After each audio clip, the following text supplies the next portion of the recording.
como decía, algunos criterios diagnósticos, presencia de al menos 3 de los posibles 8 síntomas de ansiedad, ¿sí? Que aparecen durante las situaciones de separación, ¿sí? Por ejemplo, separación del hogar o de los padres o figura de apego, miedo a perderse, a que sufran daño sus padres o figuras de apego, resistencia al rechazo, ir al colegio, ¿sí? Los síntomas deben estar presentes durante al menos 4 semanas, ¿sí? En niños. Los síntomas causan deterioro significativo y no son explicados por otro tipo de trastorno psiquiátrico, ¿sí? Es decir, puede haber otros trastornos psiquiátricos que presentan estos síntomas, ¿sí? Pero que no son explicados por el mismo, ¿sí? Esto lo vamos a ir bajando, lo vamos a ir bajando. Bueno, acá puede aparecer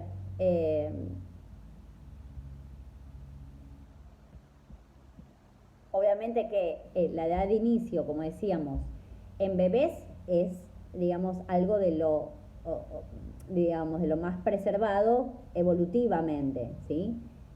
Tienen un pico entre los 9 y los 13 meses de edad, ¿sí? Fíjense que a los 8 meses tenemos la angustia del octavo mes, ¿sí? En los bebés, y a los 9, entre los 9 y los 13, ¿sí? Tiene un pico, después decrece normalmente después de los años de edad, ¿sí? Y empiezan a tener mayor autonomía. Los síntomas pueden volverse a aumentar sobre los 4 o 5 años, ¿sí? Que es cuando empiezan la escolaridad, ¿sí? La presencia de un trastorno de ansiedad en uno de los padres, como decíamos, favorece la persistencia de síntomas normales de ansiedad por separación, ¿sí? Es decir, la ansiedad en parámetros normales es normal, justamente, valga la redundancia. Es normal, ¿sí? Porque todos tenemos un monto de ansiedad que tenemos que tramitar, ¿sí? Entonces, dijimos, entre los 9 y los 13 meses hay un pico, ¿sí? Después ese pico decae, ¿sí? Y hacia los 2 años se da, digamos, mayor autonomía en ese bebé y después puede aparecer entre los 4 y los 5 años otra vez, ¿sí?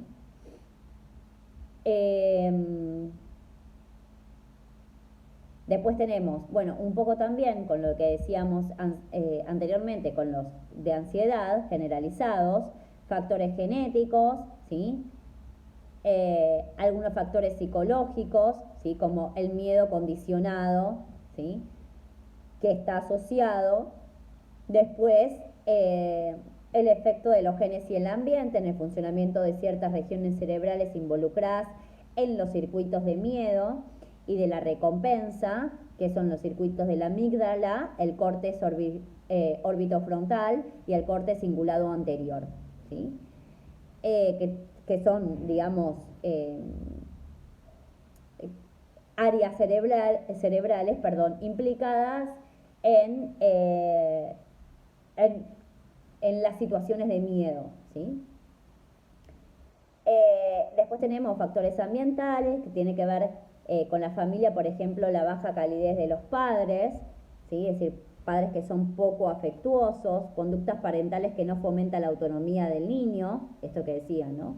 Apego inseguro, que el apego inseguro es cuando el niño muestra este apego, lo desarrolló Bowley, si quieren lo pueden leer, ¿sí? La teoría del apego de Bowley, que es un psicoanalista, ¿sí?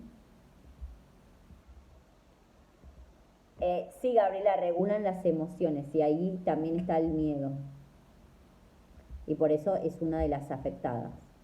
Que decía, del apego inseguro, ¿sí? Sobre todo con la madre, un apego también ansioso resistente, que está asociado también a los trastornos de ansiedad. Es cuando el niño manifiesta, por ejemplo, cierta ambivalencia, ¿sí? Entre, o no reacciona cuando, por ejemplo, la madre desaparece, ¿sí?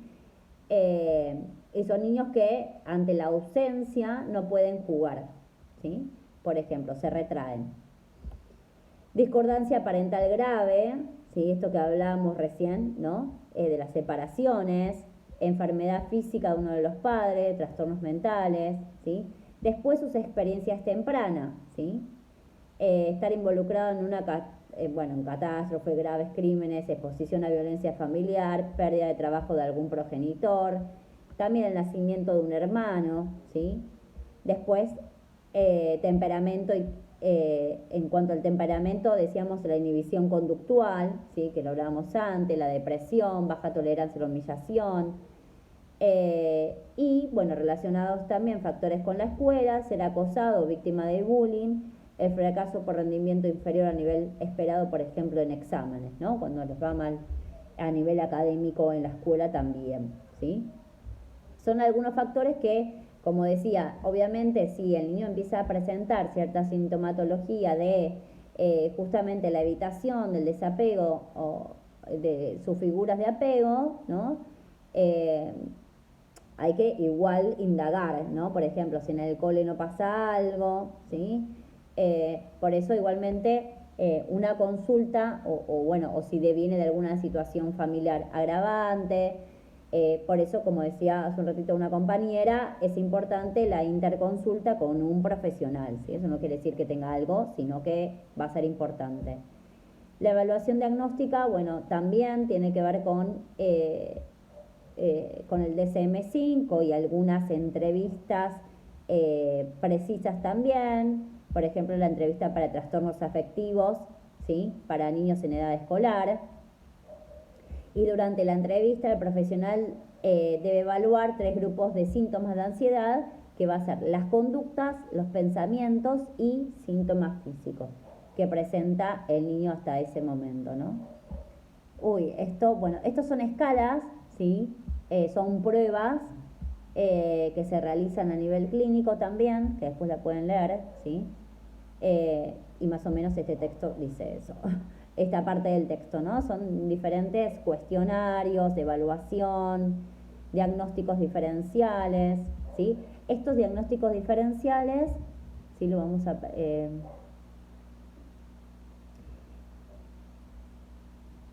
con un trastorno oposicionista desafiante, dependiendo las conductas de ese trastorno, Gabriela. ¿Por qué?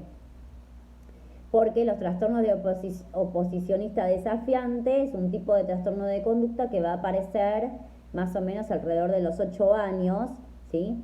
Y que también de todas maneras es una edad, digamos, entre la adolescencia, la niñez media y la adolescencia temprana, ¿no? En donde los niños empiezan un poco a desafiar ya, ¿sí? Pequeños y ya desafían. Y en cambio los trastornos de ansiedad por separación, lo que se trata de evitar es justamente una separación, ¿no? De las figuras de apego, como decíamos recién, por miedo, ¿sí? Es decir, hay una amenaza de que algo pueda suceder. Sí pueden manifestarse, como decíamos recién, tanto síntomas físicos como pensamientos, esto de las falsas creencias, ¿no? De que algo va a suceder, y también ciertos tipos de conductas, ¿sí?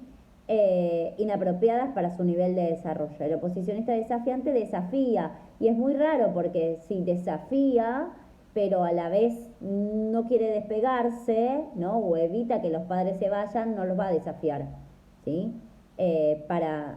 Así que no es frecuente que sea comórbido de ansiedad.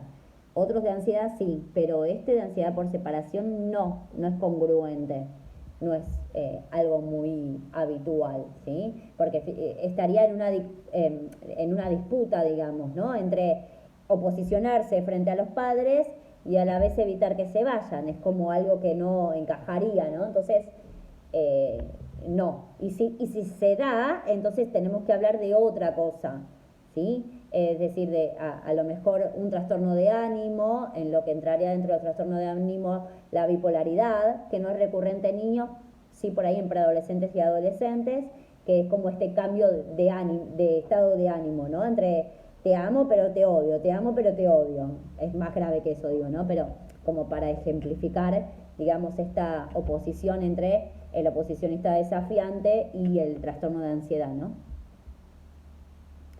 Bueno, el diagnóstico diferencial puede ser una ansiedad evolutivamente normal, puede ser que la ansiedad se dé por una enfermedad médica y puede ser que los trastornos de ansiedad diferentes del trastorno de ansiedad por separación, como trastorno de ansiedad generalizada o fobia social, ¿sí?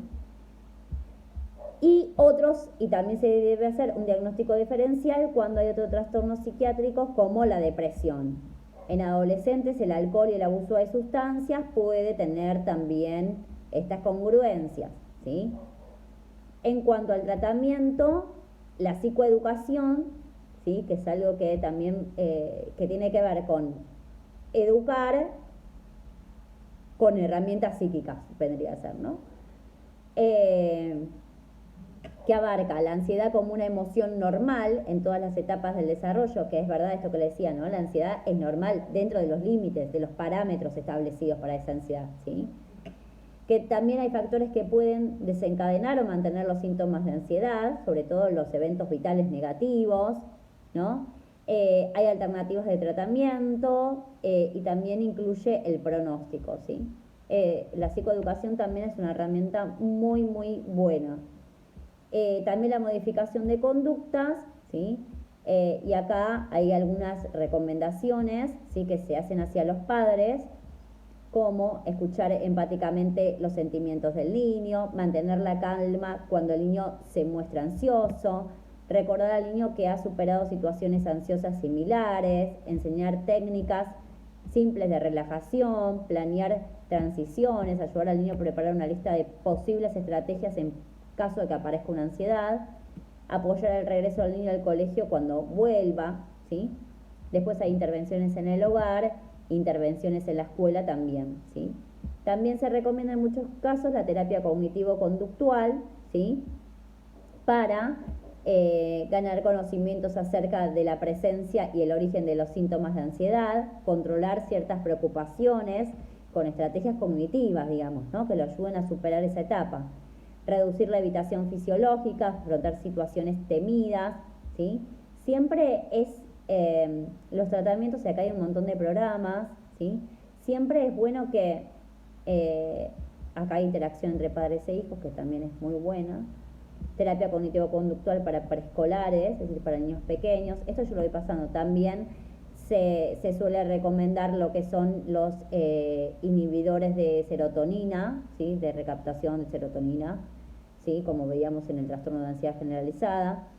Pero siempre es bueno que podamos, que los tratamientos estén basados desde las necesidades del sujeto, ¿no? Digo, no todas las personas que presentan este trastorno de ansiedad van a obtener resultados con una misma intervención, ¿no? O dirigidos hacia, no sé, el psicoanálisis o hacia la terapia cognitivo-conductual o hacia la psicoeducación o hacia los inhibidores de serotonina. Digo, no todo funciona en todos. Entonces es importante tener también esa noción, ¿sí? Bueno, ¿alguna duda? La clase que viene, me parece que hoy ya es mucho, pero la clase que viene vamos a agarrar algunas cosas también de acá, ¿sí? Y vamos a empezar con otro trastorno de ansiedad, ¿sí? Que acá tenemos este del rechazo escolar y demás. Bien. Sí, terminé de